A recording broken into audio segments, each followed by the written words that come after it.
Oh, there you go. Because it is now saying we are, see what I mean? Give us a step. Yep. See what I mean with that annoying beginning part? Throws me every time. So we'll just give it a minute. I was just saying, for everyone who wants to listen in now whilst we're live, to get their notifications. No problem. There we go. So we've got two lovelies with us already. So this is really nice because it's already an indication that people are interested in your story, in making the move into your garage, which is where you're sat right now. Yeah. And you're running a really, really successful nail business. So before we get started, before we talk about where you're sat right now, talk about the before part and tell us who you are, what you specialize in, Lovey, and how long you've been in the industry for. Okay, so I'm Dani. Hi. I'm very nervous. I have been a nail technician for 3.5 years. And I'm originally from Brazil, worked in every single industry that you can imagine, being a foreigner in the country, and decided after I had my kids to be a nail tech. So I set up a home and then went to the salon, and I come back home going to it. But yeah, I mainly do nails. Yeah, that's it. So where were you before you were based at home? So when I first started, I started from home, from my spare room. Right. When I first started with a few clients here and there, and then it grew a little bit too much and I didn't have enough space, and I have little kids in the house. So I decided to go to a salon. So I had that experience for about 6 months, did not like it, didn't work with the kids, and it was too much coming and going. So my husband made this lovely garage conversion for me. Oh, lovely. So before we skip over the bit where you went, and I went into a salon and I didn't like it. Yeah. Why didn't you like it? Which is okay, by the way. We don't have to love everything and everything around us and what we do. So what didn't you like about the salon environment? I found, how can I say this in a nice way? For me, just say whichever way it comes out. It was, to begin with, it was too much coming and going, because I had to pick the kids up, bring the kids at home, go back to the salon, and, come back home, get the kids, take them to ballet, get back from ballet, bring the kids at home and take them, and go back to the salon. So it was a lot of moving around, and I was wasting so much time commuting to the salon and back. So that was a massive issue for me. And I just didn't, I'm a lady of a certain age now, I'm not a 20-year-old beautician anymore. And I found that I was working with a lot of young girls, and we were in different rhythms. Okay. I'm not saying in a really nice way, but we were in different. They were like in a party rhythm, going out rhythm, and I wasn't like, I've got to go home to my kids rhythm. Yeah. So it just didn't gel. It just wasn't the right place to be. You're in different chapters of your lives. Absolutely. Yeah. I wish I wasn't that chapter, but it's gone now. Oh, so when you decided to go back home rather, and have a dedicated working space in your home. So this then turns into this converted garage that your lovely husband's done for you. Yeah. Did you have clients to naturally follow you from the salon, or were you setting up a nail business from your garage, not knowing whether it was going to work or not? All my clients followed me, every single one of them.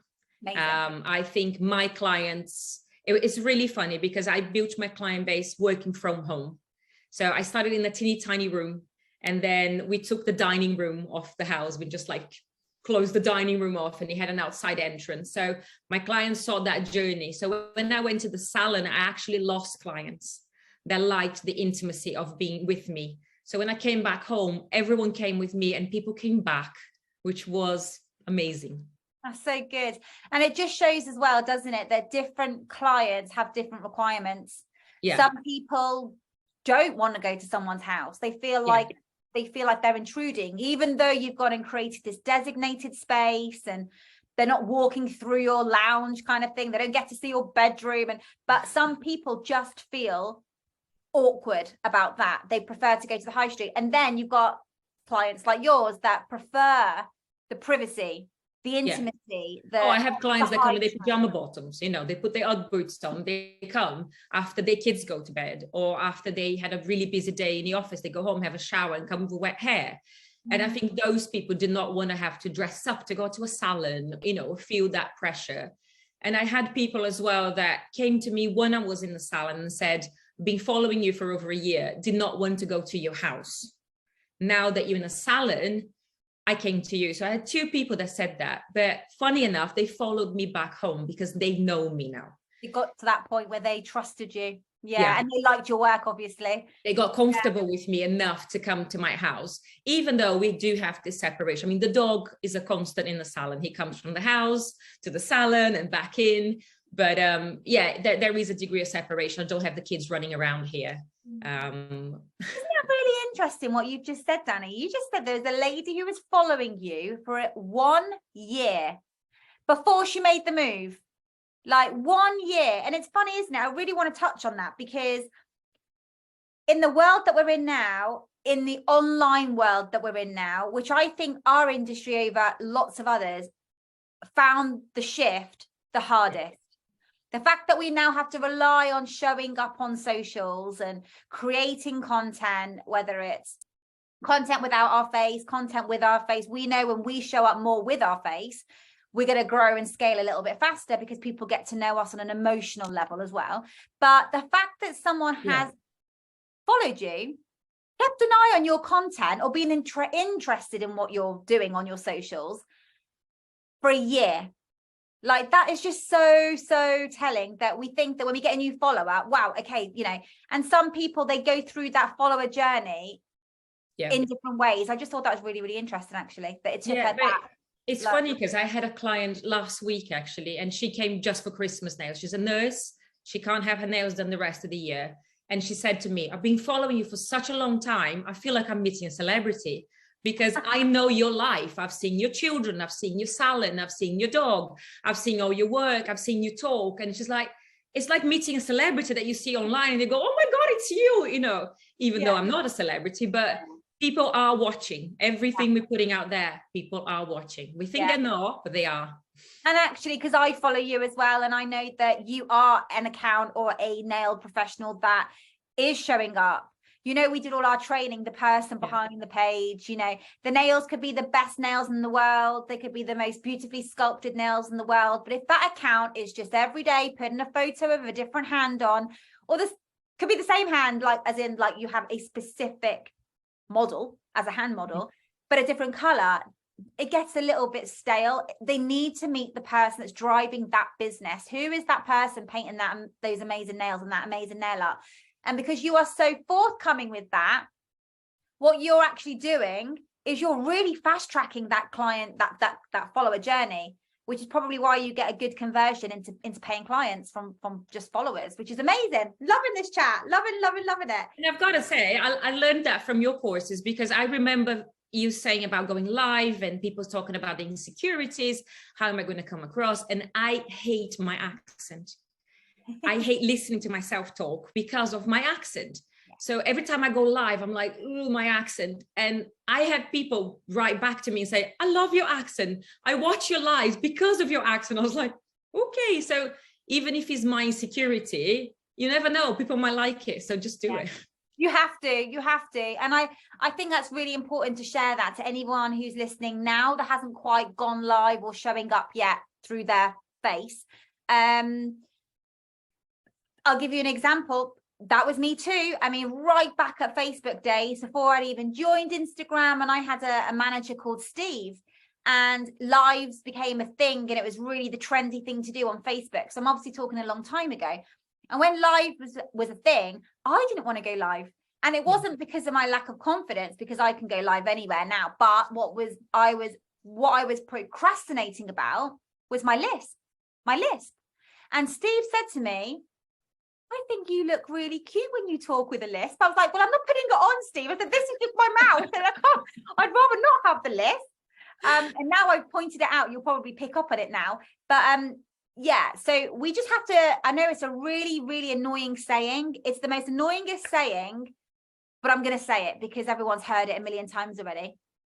We've got to get out of our own way. I hate that saying, by the way, but we've got to get out of our own way. No one cares about my lisp, but no one cares about your accent. I've never noticed you had a lisp at all. I've never thought about your accent. And this is the thing, we're listening now as consumers, consuming each other's content, and we don't pick those things up. Yeah, they are our own little, you know, things that I certainly procrastinated about anyway at the beginning. So, right, let's go back to your story of making the investment, because it must have cost money and time and commitment, really, you know, to really go for it, to say, do you know what, I can make a real business of this. I'm going to set up by taking the garage and converting it into a business. So how did that go about?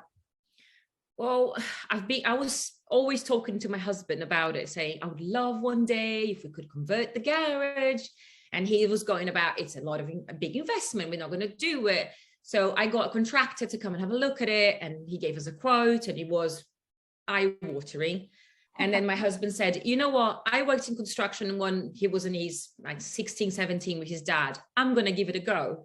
So he did all the manual labor, every single thing of it, even though he's a computer programmer and he's got nothing in construction. But he watched on YouTube and he did it, and I helped him. We painted, we put flooring together, we did all that together. And best thing I've ever done, because the amount of money I was paying in the salon per month, if I put that together over the year, that was my garage paid for. Wow. Just shows, doesn't it? Yeah. Absolutely. Because rent is money that you know, if anyone doesn't like the salon and they are in a salon, you know, I was seeing that rent as just money going in the bin, really. I was working a week just to pay for my rent. Yeah. And now I'm putting that money towards something that I've already paid for, and I'm just, you know, paying it back. And within a year, it would be paid back.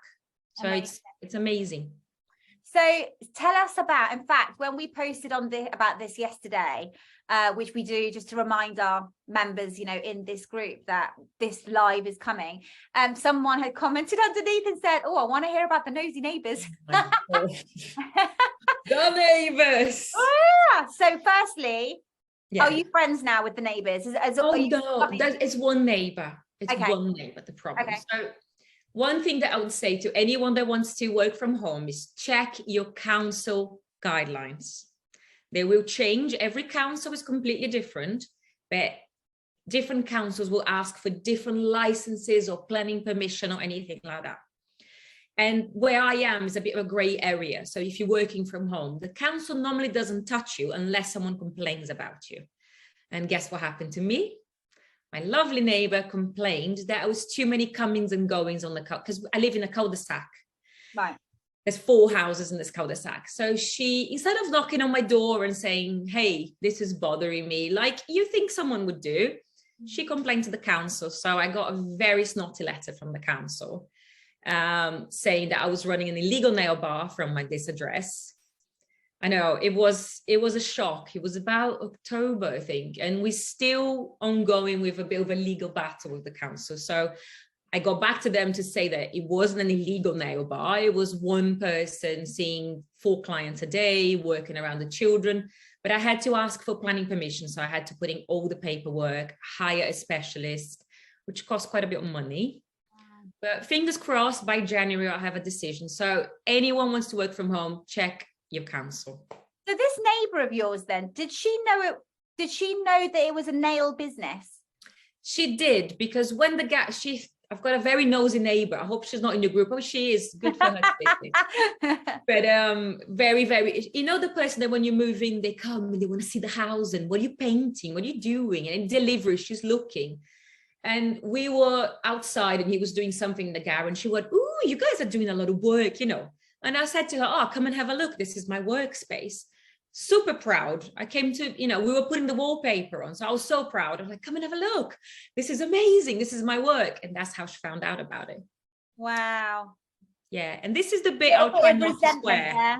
Little bit of resentment there. Yeah. Very sad. You should get her in for a set of nails.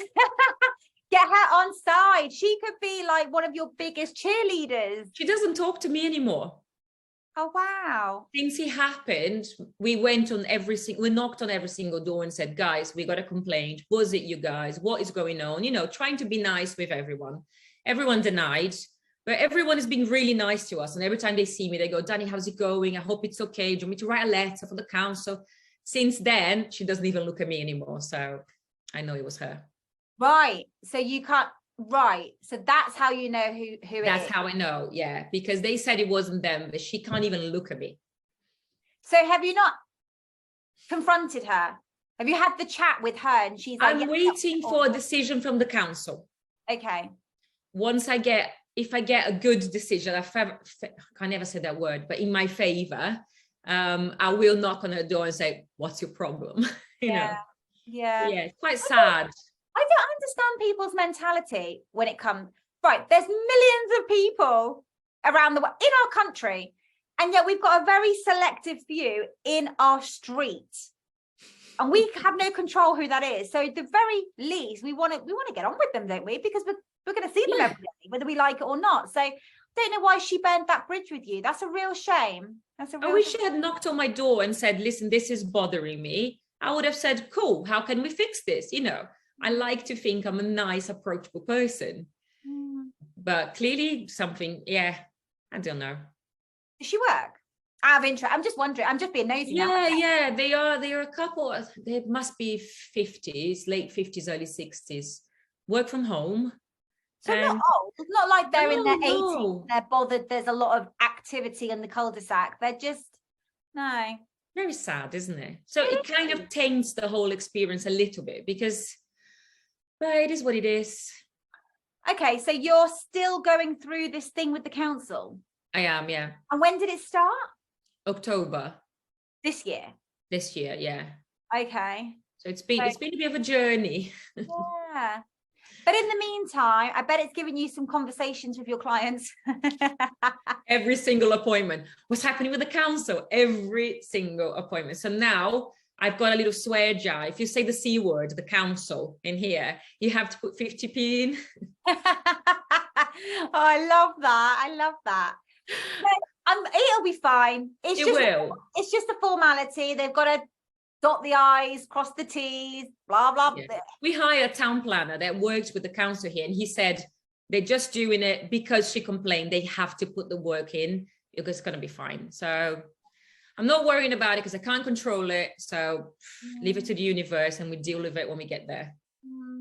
So going back to the salon that you've come from, do you keep in touch with anybody there? Do you maybe look at their account on Instagram or Facebook every now and then, see how? I do follow them. Yeah, I do follow them. But the reason I was asking is I was wondering whether, because let's be honest, the recession is wiping its feet right now at every salon door, in every business actually, of every size. But when it comes to the smaller business, when it comes to the service-based business, and then when it comes to a business of our particular nature where, having your nails or not having your nails to one person is between a luxury or a necessity, and that is out for debate really. But I just wondered, with you taking your business out of the rented space from the salon and then, on your own land as it was, do you feel a lot more protected? I'm trying to think of the right words of what I mean. When we go into the recession, do you feel like you're in a safer, do you feel more protected? I do. The fact that you renting a place, you have bills to pay before you even start making anything, that money is going somewhere. Being here now, I don't have that. So let's say this month I had less clients, I'm not going to have to cover the rent and then see what I'm left with. So I do feel more secure at home, without having to, I feel safer. But funnily enough, and I had this discussion with a couple of people this week saying the recession, I've lost one client so far to the recession. So knock on wood, it will stay like this. Now, I know we're going to be talking a lot about the recession in this group as we go into next year, because like I said, the recession, I even did last month, I did a whole webinar on it. I did 13 strong, tangible ways to keep your business, grow your business, and actually prepare yourself for the recession. I did a whole thing about that last month, which is available for anyone who's listening. You can find it's all on a free webinar, it's all on a free replay through the website, thebeautybossacademy.co.uk. Anyway, it's not really here yet, which is why I said it's kind of wiping its feet or dancing around our door. But once we get out of once we get to the other side of Christmas, and once we definitely get into February and March, and the cold weather is still lingering, because we had a bit of a freaky warm November. Yeah. Like, I know bills have gone up. I know everything was inflated in November, like in a way that we've never seen in the last 50 years. But actually, it was so weirdly warm out there. People still hadn't put the heating on until like December, really. Yeah. So we're really going to feel it now. Yeah, definitely going into Q1 of next year. And I love what you've just said there, that you've only lost one client. But I think for anyone, not just to you, I'm kind of saying this for everybody who's listening to this now on a replay, I think we've really got to go back to auditing our business and showing up for the right people that are not going to be financially affected by the recession, because there is so much money out there. There are so many ladies and gents that have, you know, just want to live that lifestyle where they still want to keep up with their hair extensions and their lash extensions and their nail extensions and everything else that we get done at the salon, you know? Yeah. So it's going to be really interested on how, if we were to have this conversation in say 3 months time, because the one down, and I'm trying to play both sides now, the one downside of not having or not being in a salon is you don't have a real salon window. Yeah. You don't have people walking past your house and going, there's a really amazing award-winning nail tech in that garage. You're invisible. Yeah, absolutely. So you've got to keep your virtual one really. Yes. And I think, I don't know, for me, what I'm trying to get recession-proof is position myself at really the high end of the market, very, very high end of the market, because those people are not going to feel it. They're not feeling it. They don't even know what a bill is. Yeah, not at all. Do you know what? Today, I don't know if you saw on my stories on my personal Instagram. So I've just come back from the Dominican Republic, and I've been really, really unorganized at getting things ready before. You know, it's like you go, I'll do it when I get back. I'll do it when I get back. And then I'm like, oh my God, I've got this list to buy, and I've got 3 out on the list, and, you know, and I come from a big family and all of that. So I spent some of my time today starting to really dent my list, and all 3 of my children, they all want Jordan 4s. They've all got Jordan 4s, by the way, but they've all got Air Jordans, but they've got a different model. Jordan, you're not into it yet. Keep your kids away. Not quite there yet. Not quite there yet. Well, keep your kids away from Jordan, because it's literally like a hole that just eats loads of money. I saw your story. Did you? Well, yeah. These bloody Jordans, they're not cheap. That's fine, whatever. They're the current trend for kids, whatever. Do you think I can get hold of a pair? Nope. Everywhere is sold out. Because going back to what I said, there is a lot of money out there. People are still buying. So it very, very, very much comes down to positioning. Yeah. Positioning yourself. And like what you just said just now, you know, the more, for you not having a real salon window, you don't have that online, you don't have that high street presence, you don't have those walk-ins or those passerbys. You have to really rely on your virtual salon window to get your client, which is lucky that you're so bloody good at it. Oh, so, thank you. I've learned from the best. So, listen, tell me, what is next in store for you? Tell me, I'm intrigued to know. That's the $1 million question, isn't it? I've been really focusing in learning more. I'm a bit of a geek and I love learning. I've just came back from the nail safari. Oh yeah, how did that go? Oh, absolutely incredible. If there's anyone out there that is scared of going or anything like that, it's the best experience. I was so out of my comfort zone. I think I was the only person there that the teachers would say, have you ever done this before? And I'm like the only one that going, no. But it was absolutely incredible. Came back with a trophy of most improved. Loved it. Amazing. So now I'm just booking myself in every single course you can imagine for next year. Got a lot of stuff down the line. Really going to focus on the competition side of things as well, because I really like that. You're very creative. I can see in you're naturally very creative. So that doesn't surprise me for you to go down that route. Yeah. I really want, I've been working with OPI, doing a lot of content creation for them already, working with them. So I think because I'm thinking 10 years time, I'll be 50 something. Do I want to be sitting behind the nail desk constantly? So I think content creation, maybe education, something like that. So lots of decisions to make it's this the year. obvious, I bang on about leveraging skills into multiple streams of income. That's my MO. That's what I really try and, beat the drum for to everyone in our industry, that we don't just have to leave our skills at the table as a way of making money. And I think you going into, whether it's education, into affiliation, the influence route, whatever, partnering as a brand ambassador maybe for OPI, it would be a very smart thing for you to do. And it keeps your creative juices going. You know? And the thing is, my kids are getting older, so they will start needing me around less, because for now they still need mummy around, for emotional needs and for physical stuff as well, for taking them places. So I think in 10 years time they'll be teenagers and they won't want me around as much. So it will be okay if mummy goes a couple of days traveling and come back, and so I'll have a little bit more freedom of movement as well. Yeah, nice. But being around for the important years. And it's, helps the head as well, helps the mental health keep ticking. Definitely. Which is so important for us mums as well. Yeah, definitely.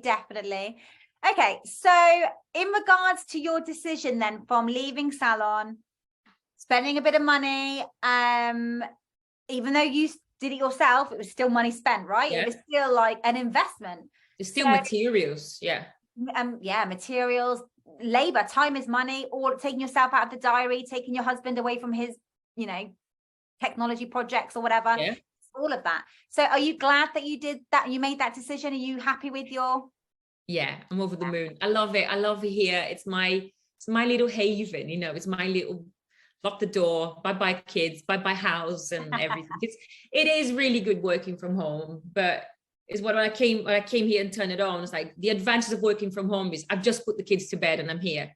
But the bad side of it as well is that I just put them to bed. So, it's, it can be quite full on, but I love it. For me, I don't know if it works for everyone. For me, it's just the best. Really amazing. Well, look, thank you so much for doing this. I think this is going to really help anyone who, we saw it in COVID, didn't we?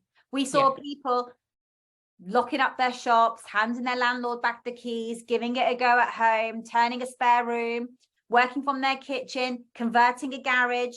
There's a whole load of people I've seen who invested in a I don't want to say shed, that's not the right word. It sounds like the garden pods or whatever. The garden pods and all those kind of things that were, put in the end of their garden. So they had their business at the end of their garden, and then the other end of the garden was their home.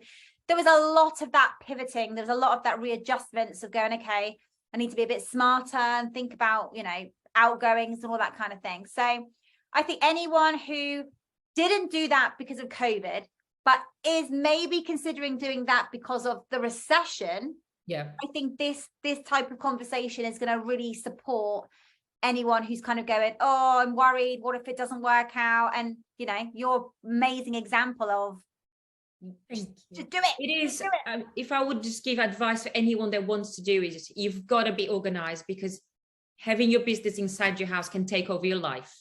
So you've got to be organized of putting down the tools and saying, I'm done. If it's a spare room, close the door and go see your family, because it's easy to get, especially if you are inside the house, it's easy to get caught up in it. So the only thing, not so cool point, that is a bit of an adjustment that, the salon, you close the door, you drive home and you're done. But the good side is you can do your nails at midnight, if you didn't have time during the day. So it's funny actually, because I, as a rule, I have nothing in my home, nothing.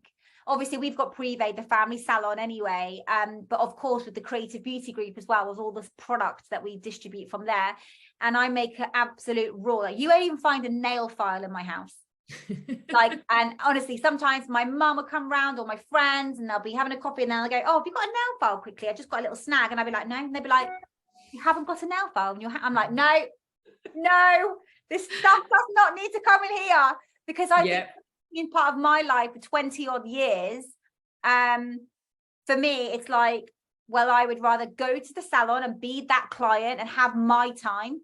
And it's that boundaries thing again, isn't it? What you just said then as well is interesting, because I think when you work for yourself, and this is whether you're working from home, whether you're renting a space, whether you've got a small salon, a massive salon, 1 salon, 3 salons, whatever, when you are self-employed and you are not employed and you work for yourself, it's really hard to cut off anyway. Especially with these things. Yeah. Oh my God. Yeah. Yeah. It's really hard just to switch off. I mean, people say all the time, when you have a day off, but you work for yourself, do you really have a day off? And actually, you don't. But I think it comes down to on your terms. Like with me, and like, again, I can talk from, for me personally, I don't mind chiming into I work off Trello app. I'm obsessed with Trello. It's an amazing management board I've had for, I think, since 2015 or 14. I swear by it.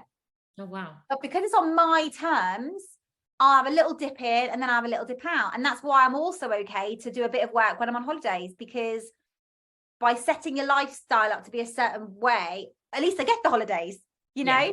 So going back to what you just said, it's hard to definitely, when you work for yourself, to stop working, but then it must be even more hard when your business is based at your home. Yeah, because it's so easy, isn't it, to get caught up in it. But as I said, there's the good side of it. You didn't have time during the day. You've got an event tomorrow midnight. I'll do my nails, So yeah, roundabouts, doesn't it? Definitely. With business in general, pros and cons. Yeah, as I say to my mom, I didn't like 9 to 5, so I decided to work 24/7 now. Yeah. Yeah, I've seen a reel like that. I'm like, that is so accurate. It's so accurate. Yep. Thank you so much, Dani. Thanks for having me. And yeah, I'm gonna let you know, just because we have to let everybody know what's going to happen next. Is this video is going to be uploaded to both our memberships, the Take Action Club, which is having a little relaunch, by the way, everybody, in January. So just a cheeky little mention. The Beauty Business Academy, the BBA, and our new YouTube channel. I say new. Ooh. It's old, but we did nothing with it. When you just when you just sign up and register for all these things because you feel like you've got to, because you're a business. Oh, that. Oh, yeah, we'll do that. Oh, that. Oh, yeah, we need one of them. And then we just did nothing with them. So anyway, we've revived our YouTube channel. The views are going amazing. It's growing month on month. I'm really happy about that. And your beautiful face will be listed and loaded on there as well from tomorrow. Fantastic. Thank you very much. Thank you so much for sharing that, Dani. And it just shows if that anyone that's watching wants to chat, my inbox is open. I might take about 24 hours to reply, because that's normally my timing. But yeah, if anyone wants advice or to say something or scream about my neighbor to me, go for it. Someone will set up from the back of this call and then start sending messages like, yeah, I've got myself one of those neighbors. Yeah, well. I'm sure a lot of people have. Unfortunately, there are some of those people around in the world. Yeah, maybe send her a Christmas card. No, you're not there quite there yet. Yeah, maybe. Thanks for ruining Christmas. I love Dani. But I'm just wondering, because again, sometimes she might be a client one day. She might think, especially if the council come round, and I know you'll be fine, they will. And then she'll just be thinking, well, actually, she might feel a bit stupid. I was going to say something, but then I thought, actually, no, she might feel a bit stupid because she created that drama and that unnecessary work and stuff. Expense. I think that's just before Christmas as well. Yeah. Thanks. Anyway. Thank you, lovey. No, thank you. You take care. You too. Thank you. Bye, love. Bye-bye.